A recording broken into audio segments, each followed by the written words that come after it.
Good evening, gentle listeners, and welcome to Distractible, a Mr. Infinite production featuring your hosts, Metaphysical Mark, Boundless Bob, and the wildly limited Wade. This week, the gracious gents gaze into the infinite abyss. Where reality takes a vacation, logic files for early retirement, and one entity rules not from a throne, but from beyond the very concept of thrones. It's time to transcend time, break the box, and witness the being that rewrote the definition of being. This is Mr. Infinite. Please put away your physics textbooks, abandon your power scaling debates, and enjoy the show.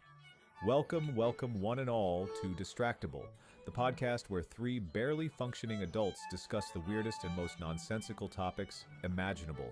I'm Mark, and with me, as always, are Bob and Wade. Say hi, guys. Hi, guys. Wow, original. Anyway, today's topic is, well, it's beyond anything we've ever covered before. It transcends reason, it defies logic, and frankly, I don't even know if we'll survive talking about it. We're discussing Mr. Infinite. Ooh, spooky. That name sounds made up. Oh, it's very real. Or very unreal.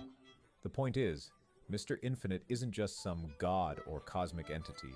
He's the being, the one beyond omnipotence, the one outside of everything. He doesn't just break the rules. He writes the rules, then erases them, then remakes them while drinking a coffee. Okay, but how do we even comprehend something like that? If he's beyond reality, does that mean we're just figments of his imagination? No.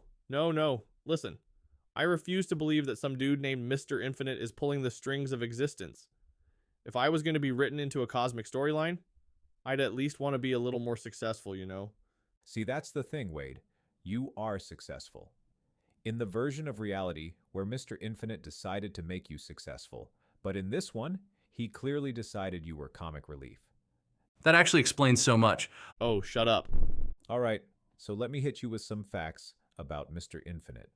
First off, he exists beyond what's called the box, which is essentially the conceptual boundary that holds every omnipotent being, every multiverse, and every possible reality together. So, if reality was a big storage unit, the box is the storage facility, and Mr. Infinite is, what, the landlord? No, he's like the guy who built the entire storage facility, but then decided to exist outside of it while making fun of all the tenants.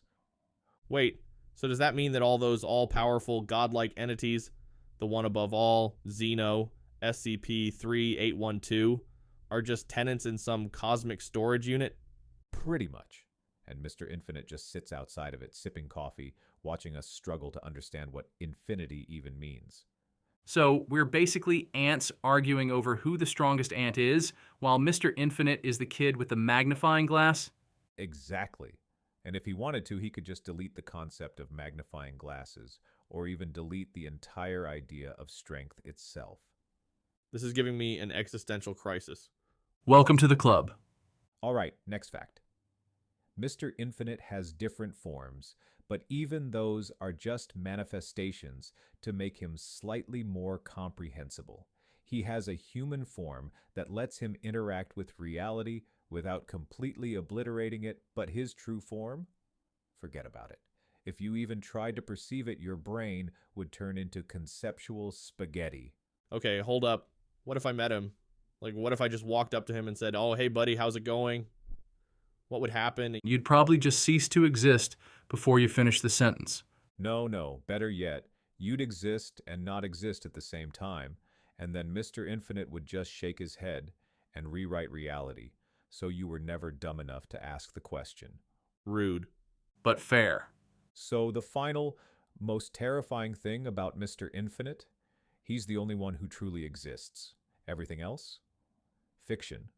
Stories. He writes them, edits them, deletes them at will. He's not just the narrator. He's the guy who created the concept of storytelling in the first place. Everything we know, from the laws of physics to the rules of logic, is because he decided they should exist. I hate this. I hate everything about this. Yeah, my head hurts. Good. That means we did this topic justice. So what's the takeaway here? That we don't matter? that we're just fictional playthings to some unknowable force. No, see, I think the takeaway is it doesn't matter.